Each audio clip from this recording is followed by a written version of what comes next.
After donating part of my liver to my partner, he dumped me saying he faked it all just to get a match. Then I saw a video of him in Cancun wearing my hospital bracelet. So I filed a malpractice suit and mailed a flash drive labeled organ theft evidence. The first time I saw the video, I almost threw up. It was 2:13 a.m., and I was sitting in the dark, scrolling through Instagram like I always did when I couldn't sleep. I'd had surgery 6 months earlier, half my liver gone, a jagged scar running across my ribs like someone tried to erase me with a dull knife. I'd donated part of it to my boyfriend, no, ex, Evan, the man I thought I was going to marry. The man who, when he was diagnosed with acute liver failure, told me I was his miracle. In the video, he was on a beach in Cancun. Shirtless, tan, smiling, holding a bottle of tequila. A girl I'd never seen before, tiny waist, blonde hair, tacky acrylic nails, was laughing as she filmed him. And there it was, dangling from his wrist, catching the sunlight. My hospital bracelet. The same one I'd kept in a box for months after the surgery, blood-stained tag and all. I checked mine. It was still in my drawer. The one he was wearing was his, but the white band looked identical, and the words printed on it were burned into my brain. Living donor match. He lifted it toward the camera like a trophy and said, "Can't drink too much donor liver and all, right, babe?" The girl laughed. "Oh my God, you're crazy." He winked. "Guess I've always had good luck with desperate girls." My hands shook so bad I dropped my phone. I just sat there, staring at the wall, feeling the scar on my side throb like it was pulsing with the same humiliation that was now rushing through me. A few days earlier, I'd run into his cousin at a grocery store. She looked shocked to see me. I asked how Evan was doing. She blinked, hesitated, then said, "Oh, you didn't hear?" Apparently, Evan had been telling people for months that we broke up before the transplant. That I was crazy. That I insisted on donating even when he didn't want me to. He'd told everyone I'd been obsessed with him, that I begged to be involved, that I used the surgery as a way to trap him. The truth was uglier than that. A week after the surgery, when I was still recovering, he looked at me and said, "I never loved you. I just needed someone who'd match." I remember every word, every pause, every shrug. He said, "You were always too desperate to say no." That sentence replayed in my head for months, when I couldn't work, couldn't eat, when I was throwing up bile and wondering if I'd ever feel normal again. And now he was on a beach, laughing, drinking, wearing the proof of my sacrifice on his wrist like a souvenir. I didn't know what hurt more, that he'd used me so easily, or that the hospital had helped him do it. Because here's the thing, when you donate part of your liver, there are rules, ethical screenings, psychological evaluations. The transplant coordinator has to make sure no one's being coerced or manipulated. But somehow they missed everything. Or maybe they didn't. So yeah, when I saw that video, something in me finally snapped. I opened my laptop, pulled out the folder I'd been quietly building for months, emails, text messages, evaluation transcripts, and one audio recording that no one knew I had. Then I transferred it all to a flash drive. I named it Donor Truths. And I sent it straight to the hospital board, the state transplant authority, and one specific person, the transplant coordinator who'd told me to stop overthinking when I said I felt like I was being used. That flash drive was just the beginning. Because if Evan wanted to wear my pain like a bracelet, I was about to make sure everyone knew whose blood was still on it. Before all of this, before the scar and the nightmares and the shaking hands, I honestly thought Evan was the one. We met 3 years ago in Austin, at a friend's birthday dinner. He was the kind of guy who made every room feel like it revolved around him. Charming, easy laugh, expensive sneakers, soft voice. I was working as a nurse, and he was in medical sales, always traveling, always too busy. But somehow he made time for me. The first few months felt perfect. He'd send flowers to my job. Text me things like, "I've never met anyone who makes me feel seen." I was 29, burnt out, and fresh off a breakup with a guy who ghosted me after 3 years. Evan made me feel chosen. When he was diagnosed, everything shifted fast. He told me about it one night while we were watching a movie. "My liver's failing," he said, like he was talking about the weather. He made jokes at first, but I could tell he was scared. I held him. I told him we'd get through it. The doctors said he needed a partial transplant, and living donors were an option if there was a match. I remember the day they asked if any family or close partners wanted to test. His mom cried. His sister said she couldn't because of her own medical issues. Evan looked at me, and I swear there was this moment, a flicker of something in his eyes, that I didn't understand until much later. I said yes, without hesitation. I mean, that's what love is, right? You don't watch someone die if you can help them. The tests came back, I was a match. The doctors congratulated us like we'd just won something. The transplant coordinator, her name was Lisa Marlowe, hugged me and said I was saving a life. What she didn't say was that I was about to lose mine. The surgery was brutal. The pain was something I can't describe, like being set on fire from the inside. I couldn't walk straight for weeks. I had drains coming out of my stomach, and every time I breathed too deep, it felt like knives. But I told myself it was worth it. Evan recovered faster. Within a month, he was posting pictures, #bless second chance. He'd text me things like, "You're my angel and I owe you everything." But then he started pulling away, canceling plans, snapping at me for being needy. I'd ask how he was feeling, and he'd say, "You don't have to keep reminding me what you did." By the third month, he'd stopped touching me. By the fifth, he stopped answering my calls. The last time I saw him in person was the day he ended it. He showed up to my apartment with that cold, detached look he got when he was done pretending.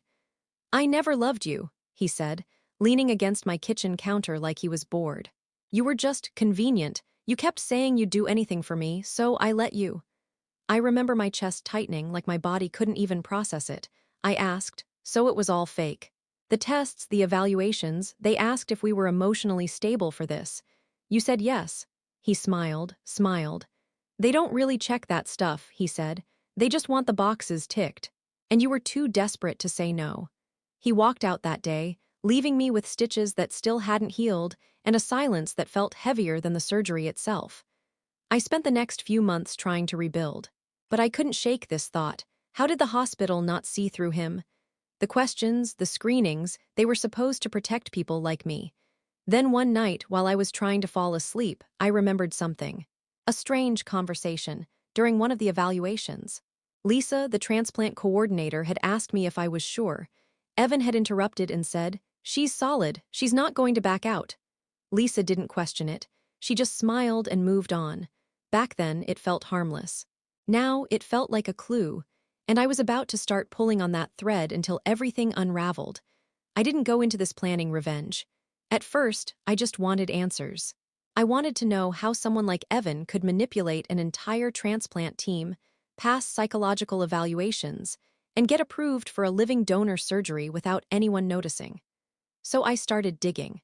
The hospital had given me access to my donor records. I wasn't supposed to have his, but working in healthcare has its perks. You learn where files live, how to request accidentally duplicated copies, and who doesn't double-check attachments. Within a week, I had everything. The forms, the notes, the psych evaluations. Evan's file looked clean, too clean. Pages missing, sections redacted, signatures copied and pasted. But mine was full of red flags. There were notes from my first psych consult saying I'd expressed doubts about emotional coercion and feeling pressured to donate.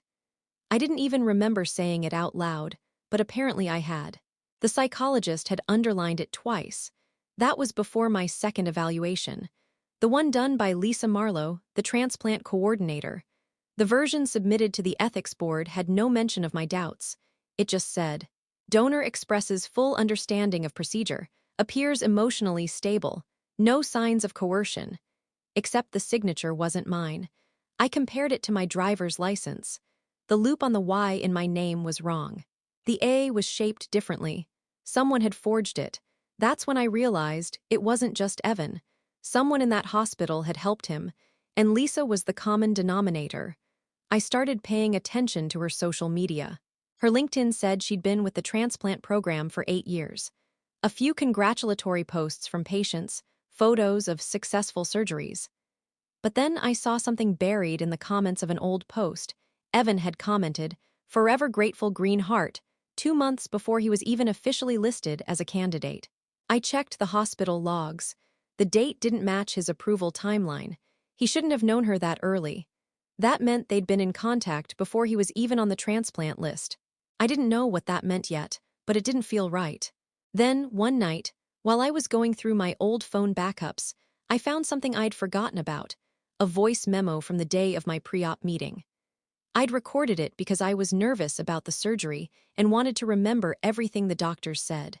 In the background, after the meeting ended, I heard Evan's voice. He was talking to Lisa. He said, "We're good, right? Once it's done, I'm cleared."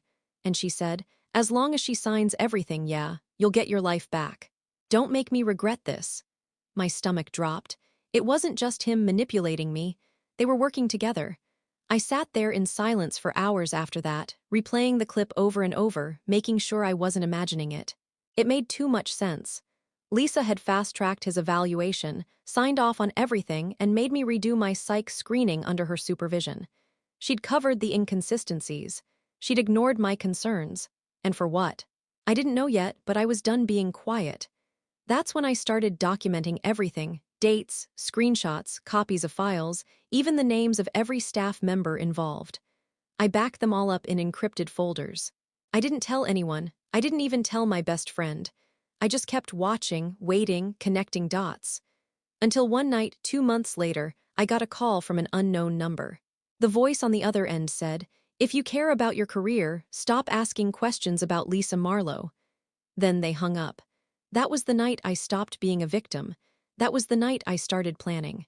The day I found out the truth about Lisa, and Evan was the day everything snapped into focus. I'd been sitting in a coffee shop downtown, staring at my laptop, trying to piece together the connection between them. I'd already confirmed the forged signature, the altered evaluation forms, and the phone call that had chilled me to my core. But I still didn't understand why.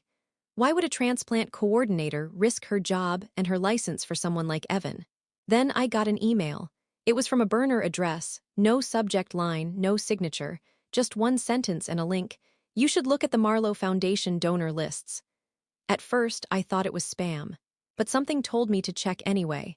The link took me to a small nonprofit website, the Marlowe Foundation for Organ Awareness, founded by Lisa's husband. Their mission was to connect patients in need with funding and advocacy. Harmless enough.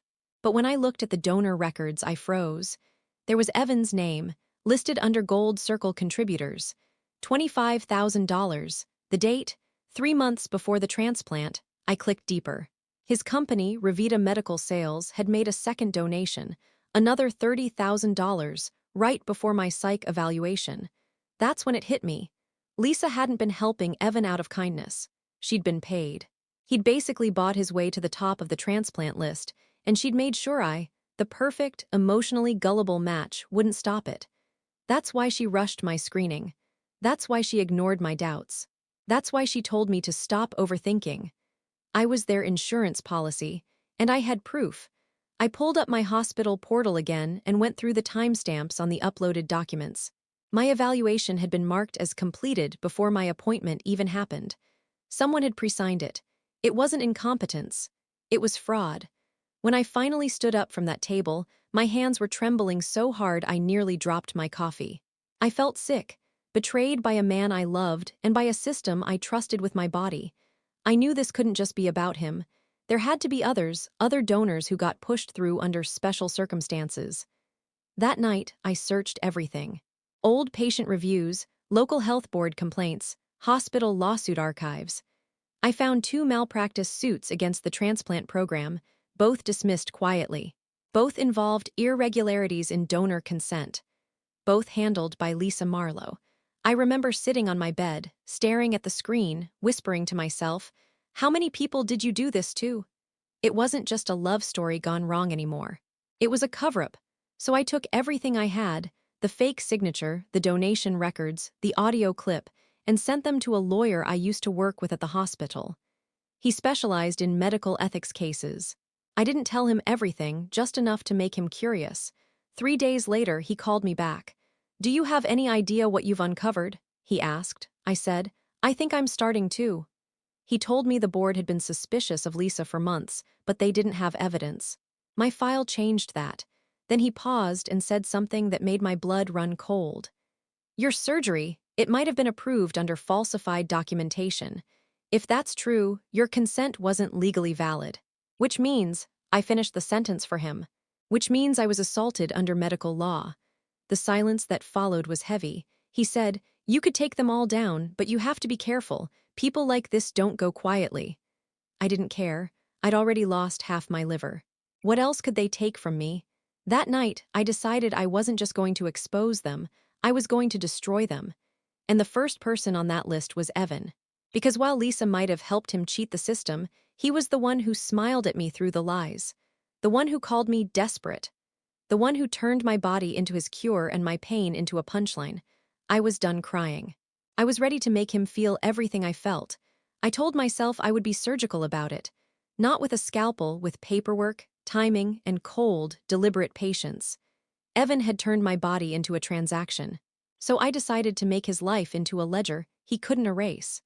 First thing I did was go back through everything I'd collected and start building a narrative someone else could follow. Lawyers like facts, not fury, and I had to turn my fury into a map.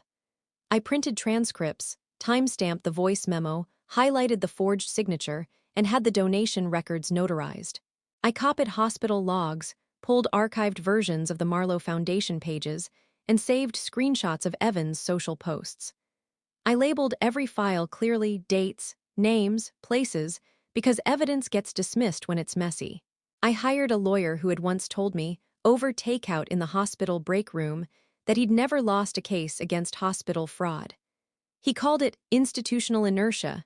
Hospitals protect themselves, but he also smiled when I told him about Lisa and the donations. This is big, he said. We can make a mess they can't sweep. We wrote 3 letters, one to the hospital board, one to the state transplant authority, and one to the hospital's malpractice insurer. We demanded a formal investigation. I let the lawyer send them so it looked official, not just the ravings of a jilted donor. He advised me not to go public yet, not until they'd stepped into the ring. Let them respond first, he told me. Let them reveal their hand. But waiting isn't my strong suit, and performance matters. So I planned for theatrical precision. If I was going to be gaslit by the people who were supposed to protect donors, I would make sure there was nowhere left for them to hide. I contacted 2 former patients I'd found in forum posts, quiet people who'd been dismissed years ago. They were tentative at first, but when I showed them the forged signature and the donation timestamp, they agreed to speak under oath. We coordinated stories so they matched facts, not feelings. The more independent corroboration we had, the harder it would be to claim coincidence. Then I set a trap for Evan. I knew he loved trophies. Lights, followers, the image of being untouchable. I also knew he liked being seen wearing the relics of his second chance. So I began slowly leaking to the board, to the transplant authority, and to one reporter I trusted with a record of hospital malfeasance. I didn't give them everything. I gave them crumbs, an anonymous tip about irregular donor approvals, a scanned donation receipt from the Marlowe Foundation, one screenshot of Evan's Botoxed grin in Cancun. I'd found it through a mutual acquaintance who couldn't stand him either. Meanwhile, I packed a flash drive. I named it very deliberately, Donor Truths, exactly the kind of name a curious compliance officer would open. On it I put everything. My recordings, the forged docs, the donation ledgers, the photos of Evan wearing the bracelet, copies of complaints that had been quietly dismissed. I sent copies to 3 places, the board, the state authority, and an ethics hotline, and I kept one hidden copy. The lawyer filed a malpractice claim that same week.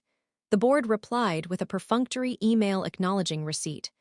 The transplant authority said they'd review the materials. Nothing dramatic yet. That's how they lure you into exhaustion, slow responses, polite words, little procedural fences. So I staged something they couldn't ignore. I created an account on a private medical forum and posted a thread titled Living Donor Concerns, Transplant Program Irregularities. I didn't use my name. I posted the Cancun video link, blurred a few faces, and asked one pointed question. How do donors get approved so fast? The thread caught traction. A nurse in another city replied with a single line. This happened to us. Marlowe covered it up. That's when the first email came through to my inbox from Lisa, short, clinical. If you continue, we will pursue legal action. She knew I'd started the noise. I smiled until my jaw ached. If she wanted a fight, she'd asked for it, but I wasn't done. I had one more move planned, something that would turn their slow, polite investigations into a live circus. I scheduled a meeting with the hospital board and through a contact, arranged for the Cancun video to be played in the waiting room of their next public meeting. I wanted to see the faces of the people who'd sat in committee rooms and signed off on policies when they watched their patient strut around with my donor bracelet like it was a souvenir. I rehearsed what I would say to the microphone. I planned to put my scar on display, to speak in plain, blunt sentences about consent, about coercion, about being sold to save a life that never needed saving, at least not from me. When the day came, my lawyer told me not to go in hot. "Let them subpoena you," he said. "Let the record reflect your restraint." But I had already booked a one-way ticket to Cancun. I landed in Cancun like a person walking into her own funeral, hollow, strange, and numb with adrenaline. My lawyer had told me not to make it a spectacle. My stubbornness had booked the plane anyway. Palm trees, bamboo bars, people in designer swim trunks laughing like money could fix everything. I went straight to the beach club where the video had been filmed. My hands were covered with sweat and sand from pacing the shore while I waited for something to happen. But before I could spot him, my phone buzzed. It was my lawyer.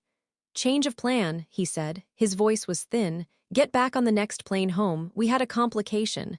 My stomach dropped. "What complication?" "There's been pushback. The hospital threatened to sue if you go public. They're saying we stole records. They've contacted my firm. I need you to stand down until he could make them pay me off," I realized. Until he could take their money like so many others. I heard it then, the soft click of dollars trading places.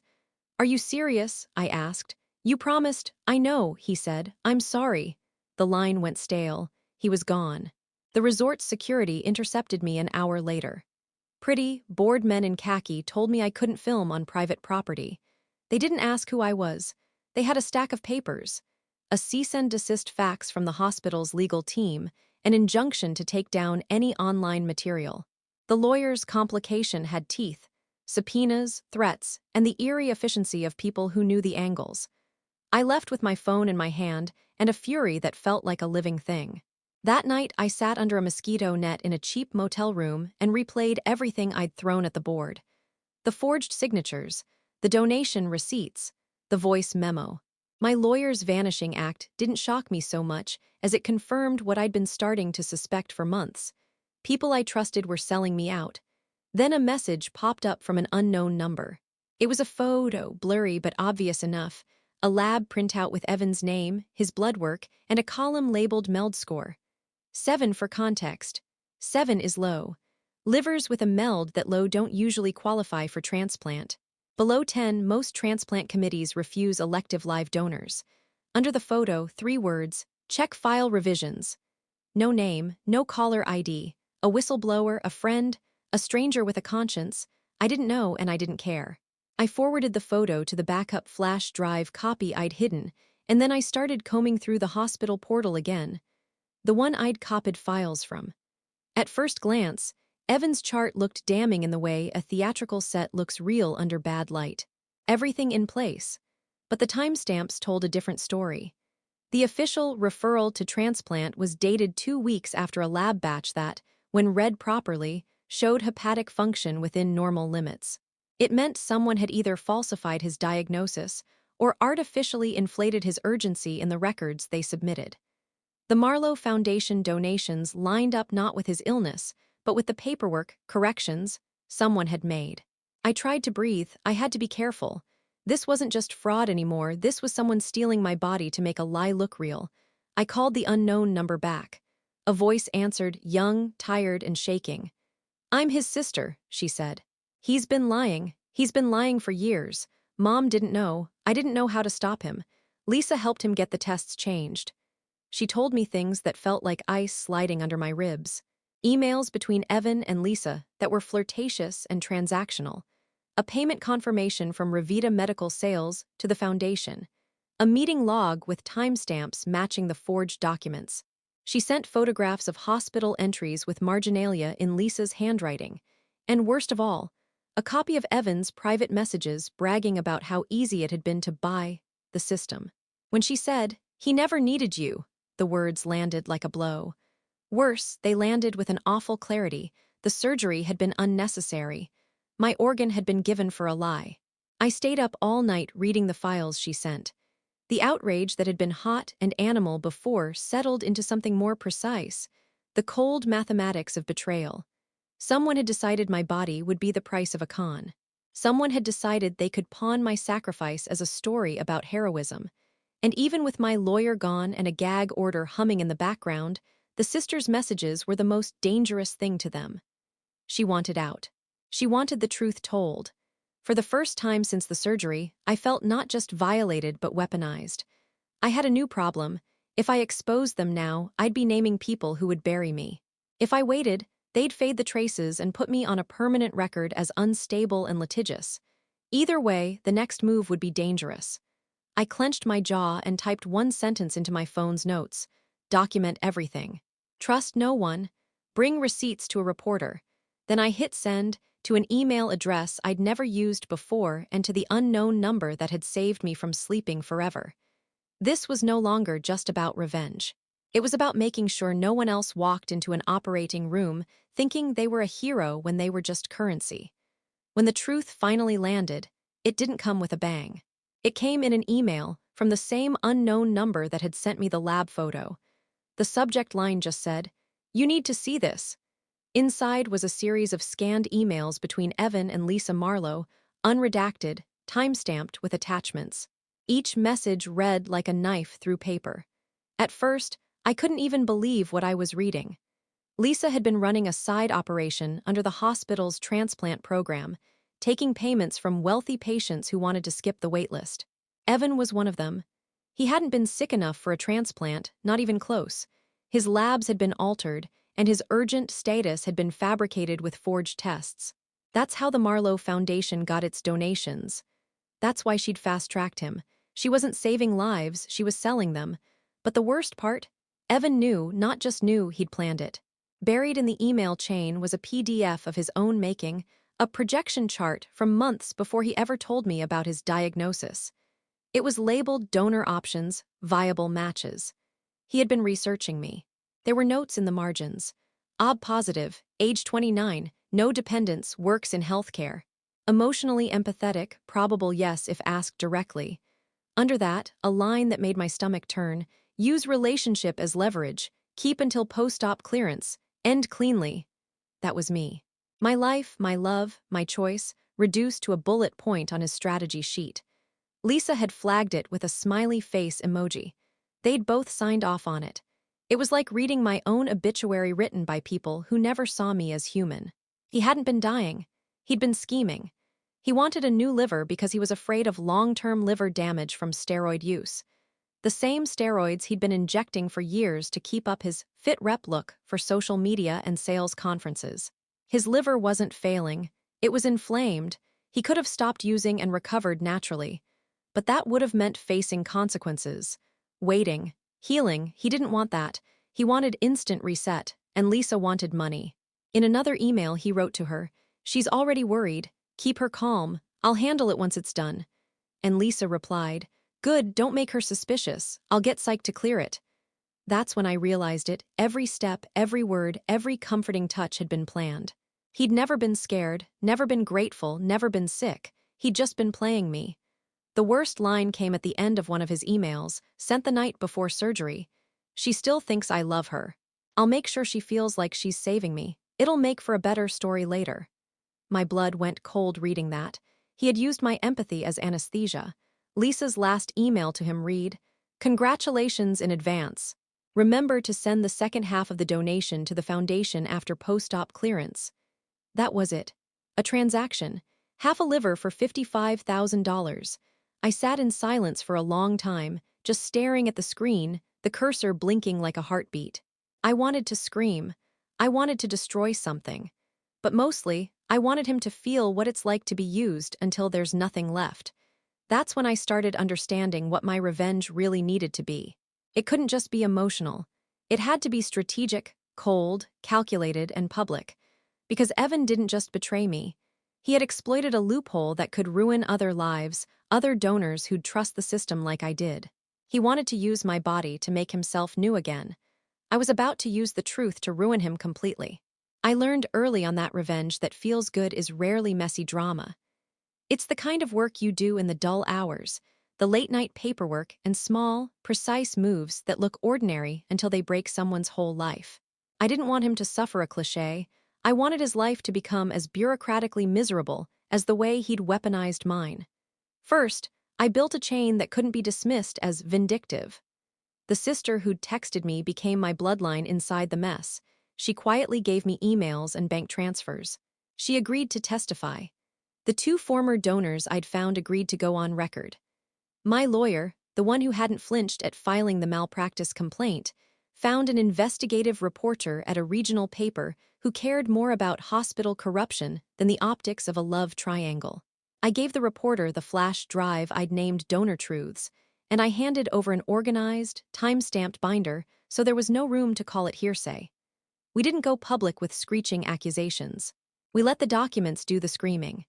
The reporter filed FOIA requests and pulled public records on the Marlowe Foundation. The piece they published was surgical: forged signatures, donation ledgers, Evan's sales receipts, Lisa's emails, the projection chart where I was reduced to a demographic box. They ran the Cancun video frame by frame. They ran my voice memo clip with a transcript. They showed my scar in a photograph I authorized. The headline read, "Bought a Life. Accusations of Transplant Fraud Rock Regional Hospital." Once it was in print, things moved fast. The hospital board convened an emergency meeting. The state transplant authority opened a formal investigation. The local prosecutor called for interviews. Lisa took a leave, then her office was served with a warrant. Evan's employer placed him on administrative suspension pending an internal probe. The Marlowe Foundation's bank accounts were frozen the same week an auditor found $55,000 in unaccounted transactions tied to Revita medical sales. They tried to push back with lawyers and polite denials. They hired PR people to talk about process review. But you can't PR a paper trail that shows your smiling patient telling a woman to stop overthinking while approving forged docs in the same minute. You can't spin an email where someone jokes about keeping her calm the night before you cut into her. The facts were cruelty in black and white. The board held a public hearing. I sat in the third row, my scar peeking through the hem of my shirt, and when the microphone was passed to me, I didn't perform. I recited the facts plainly: the forged signature, the donation receipts, the lab results that proved he never needed it the way they said he did. I played the audio that had rattled around my head for months: Evan and Lisa, casual as a grocery list. I watched faces go slack, watched some of the committee members look like they'd swallowed glass. They fired Lisa. The hospital called for resignations. Criminal charges followed: fraud, conspiracy, falsifying medical records.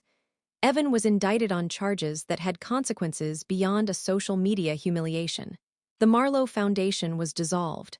Its web domain turned into a notice about the state's investigation. The hospital settled a civil suit with me privately, not enough to fix the nights I couldn't eat, but enough to pay off debt and fund therapy. That part felt small and practical at once. A year later, the state medical board revoked Lisa's license. The prosecutor obtained a guilty plea from Evan on charges that included fraud and conspiracy.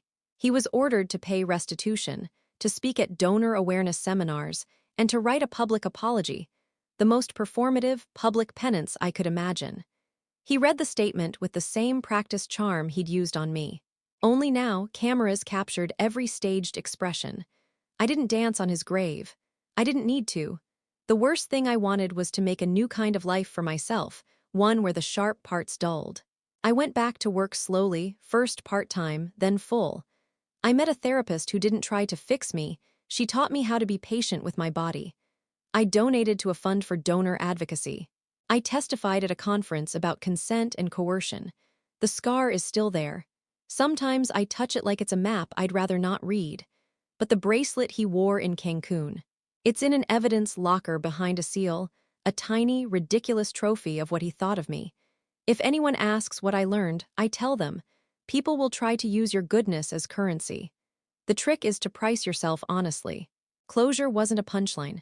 It was paperwork, truth, and other people who refused to look away. And yeah, I got my life back. I even learned how to laugh without feeling like it was permission-seeking. So here's my parting gift to him, in case he ever misses the irony. I hope he enjoys the seminars. He'll have to stare at donors and talk about ethics for the rest of his life. Public speaking was always his favorite stage. Karma's weird like that. It prefers testimony over theatrics.